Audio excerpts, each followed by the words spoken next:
Okay, so this is your manual Stryker series stretcher that we're going to be using to transport patients to and from, actually just from Hughes, okay? The first thing you want to know is that there's a lever right here. If you ever find yourself in a space that you can't fit the entirety of the stretcher in, you can use this to minimize your surface area space with the stretcher, okay? Next thing to note is that back here you have two red pulleys. These will help you engage in moving your stretcher height, okay, up and down.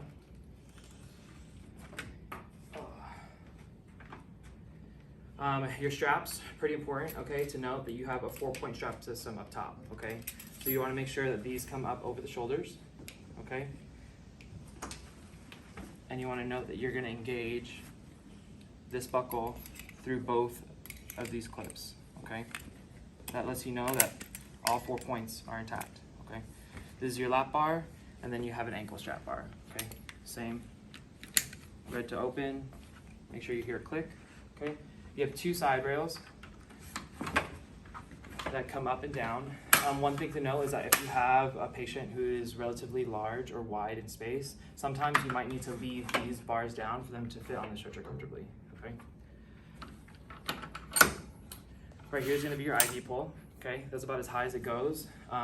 You can fit a relatively good amount of fluids on here or any medications. Just be mindful of your cords when you're strapping down your patient, okay?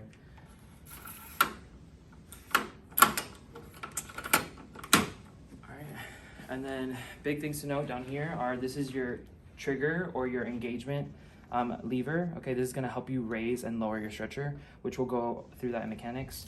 And then to steer the stretcher, the person in the front will always be the person steering. The person in the back just pushes to give them a little bit of momentum.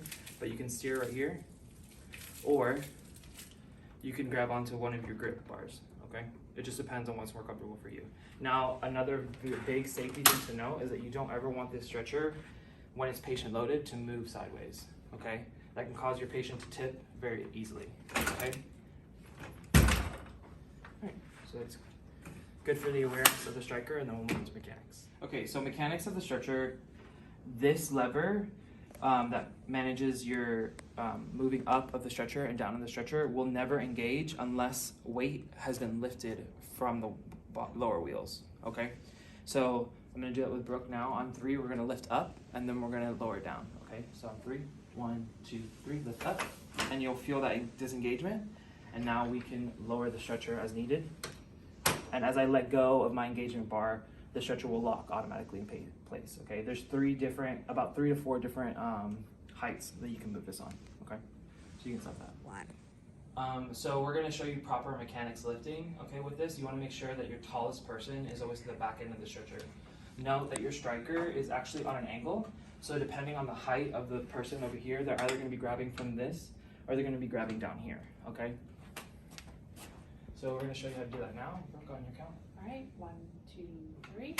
Lift, whenever you're ready. Perfect. All right, and then we're gonna come back up with it. 1, 2, 3.